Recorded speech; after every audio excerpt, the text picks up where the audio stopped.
Hey everyone, this is Jim King with King Piers. Rainy Wednesday afternoon here in Kansas City. I wanted to give everybody some tips on if you have a finished basement, walls are finished with drywall and tile or carpet on the floor, and you're getting water in your basement. I want to tell you all the places to look to find out where the water's coming in. So many times I talk to someone that calls us because they've got water in the basement, and there's only to tell somebody specifically where it's coming from in a finished basement is virtually a guess.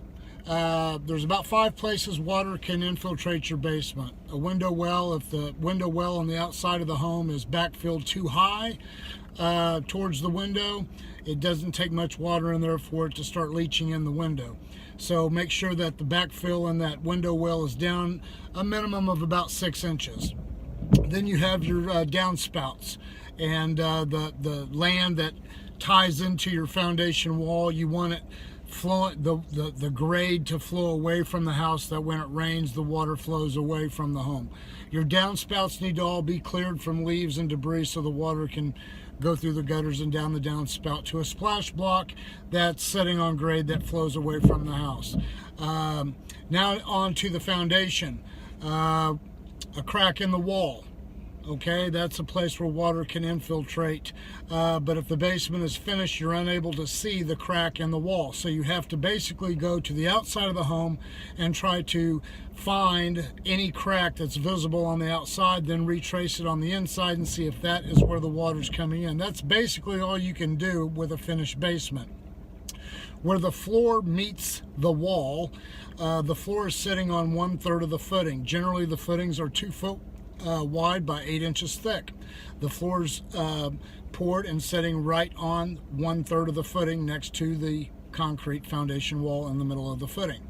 2 of those, if you seal where the floor butts the wall, that eliminates 2 places. It can rain and infiltrate down the dirt on the outside of the foundation and go underneath the foundation wall on top of the footing and come out where it abuts the wall. It can rain and go down behind the wall on the outside of the house and go completely underneath the footing and come out where the floor butts the wall. So using NP1 polyurethane to seal where the floor butts the wall is a real good idea.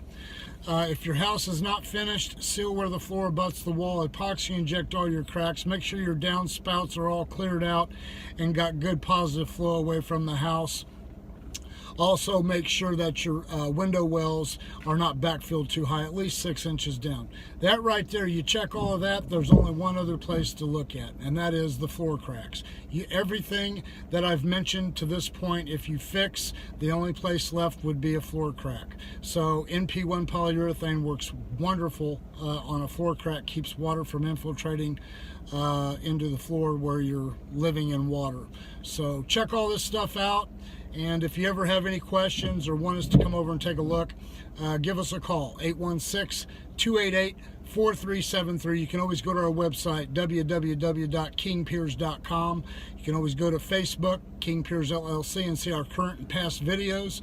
We are the only contractor out there that videotapes everything we do. That is a permanent record of what we're doing and where your money is being spent.